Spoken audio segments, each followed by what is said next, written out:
Good day and welcome back to the Herbert Dennard Show. We have with us attorney Virgil Adams, one of the top attorneys in the state of Georgia. Thank you. Welcome. Appreciate it. Thank you. Good to be here. You tell us, first of all, how did you become a lawyer? Well, interestingly enough, when I was a senior in high school at Central, I was in Betty Phillips' class. Miss Phillips was on the Board of Education. You might remember a few years back. Nice lady. Yes, and we had a course called Business Law, and as part of our course, she brought in speakers. And she brought in the district attorney at that time, Fred Hasty, and he talked to us about being an attorney and handling cases.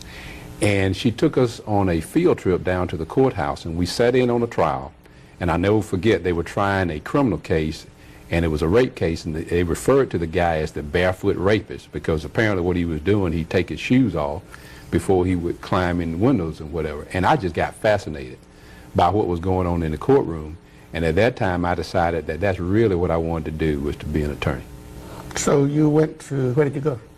I went to college at Albany State University in Albany, Georgia. Came back home and went to Mercer Law School. So I got to stay here, stayed at home, saved some money, which was a good thing. And graduated from Mercer. And during my senior year, I interned at the DA's office.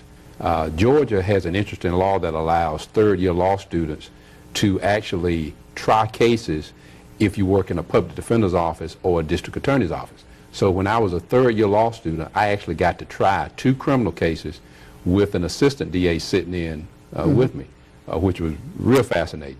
And when I graduated, they created another position. Because you were so good. Oh, I don't know about that, but they created another position, and I was hired as an assistant and started trying cases. And my ultimate goal was always to go out into private practice at some point. But I thought that the best thing to do to prepare for that would be to get some experience. The DA's office is the best place you can get experience, because all you do is try cases, and that's all I did was try cases, and got a lot of experience, and then went out into private practice in December of 1987, and really started off in January of 1988.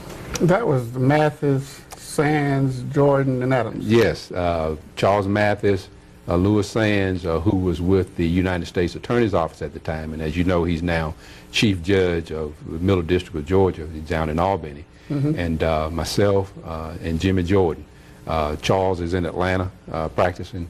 Jim and I are still together, and now with Mark Treadwell, who came over with us in 2000. So we're Adams, Jordan, and Treadwell now. You also served, you was on the Macon Water Authority as a lawyer there. Yeah. Then now you're with the county commission. Yeah, I represent the county. County is a client. And as you said, several years ago, we represented the Water Authority. Our primary practice, though, is personal injury litigation. That's what we do most of. That's what I do most of. But the county is a client, so I serve as the attorney for the client, for the county. Tell us this. If I'm in a car accident right now, what should I do?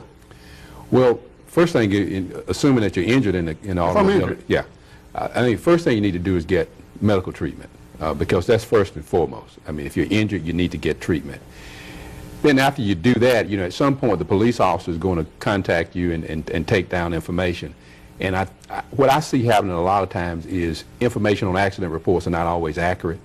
It may be the officer may not take down the details of what happened exactly correctly, or lose, some information regarding the other party. So I'd make sure that the information in the report is correct. I then notify my own insurance company, because a lot of times policies have the requirement that you notify your company and let them know what's going on. And then I contact an experienced personal injury attorney who could advise me of my rights and tell me what my options were, and I'd go in and sit down and talk to that attorney.